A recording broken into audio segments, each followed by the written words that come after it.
Depuis 1944, le monde a changé.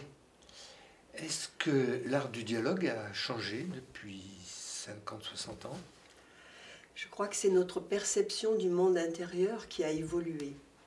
Si on voit les premières tentatives d'introspection qui ont été faites avec la psychologie des profondeurs, avec Freud, avec voilà, tous ceux qui ont commencé à explorer le monde intérieur, on était dans une manière qui allait avec l'âge de l'homme du début du siècle.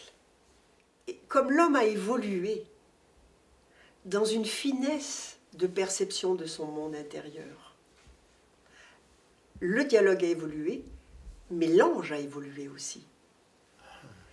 Les deux parties de nous-mêmes, il n'y en a pas une qui évolue et l'autre qui reste au même endroit. C'est très romantique de penser que l'ange est assis sur un petit nuage et attend que son humain grandisse et fasse ce qu'il a à faire. Non, l'ange est lui aussi en instance d'évoluer avec son humain. Les deux grandissent ensemble. Et le dialogue, évidemment que le dialogue avec notre ange a évolué à deux endroits. Le premier endroit, c'est que au départ, on se contentait de réponses très générales et de perceptions très générales du monde angélique, qui répondaient à l'ensemble de l'humanité.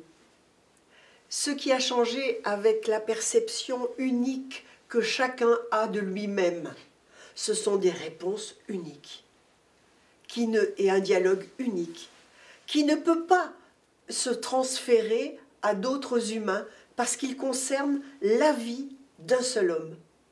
Donc à cet endroit-là, ça a changé. Et puis à un autre endroit, ça a évolué, c'est que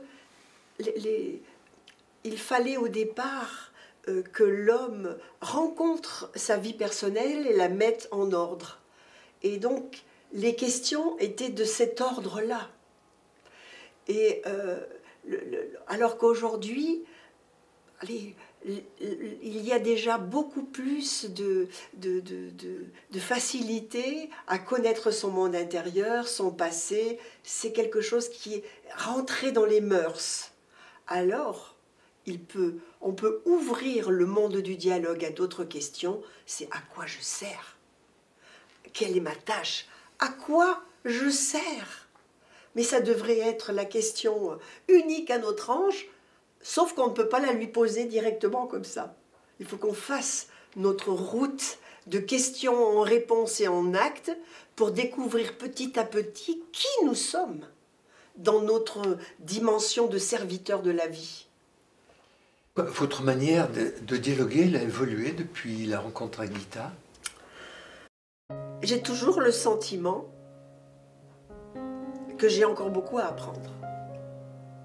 Je n'ai pas le sentiment, je ne peux pas dire « Oh, c'est tellement facile de dialoguer avec son ange ». Jamais, jamais, jamais. Alors si je pouvais dire la différence entre le début de cet apprentissage de cette langue inspirée et aujourd'hui, je dirais que à mes débuts, je n'étais pas sûre d'avoir la réponse. Je m'en accusais. Je rentrais dans des mélodrames. Aujourd'hui, je sais que si je veux la réponse, je l'ai. Je sais que c'est à portée d'amour. C'est à un doigt de l'amour que je peux me porter à moi-même pour l'entendre. Et je sais que si je n'ai pas de réponse, ce n'est pas le mal. Je sais que j'ai à trouver des questions plus sincères. Je sais que mon ange est en train de me faire mijoter. Je sais que ma question est peut-être pas prête, que je pose... Alors c'est un jeu. Alors qu'à mes débuts, mon Dieu, c'était des peurs incessantes.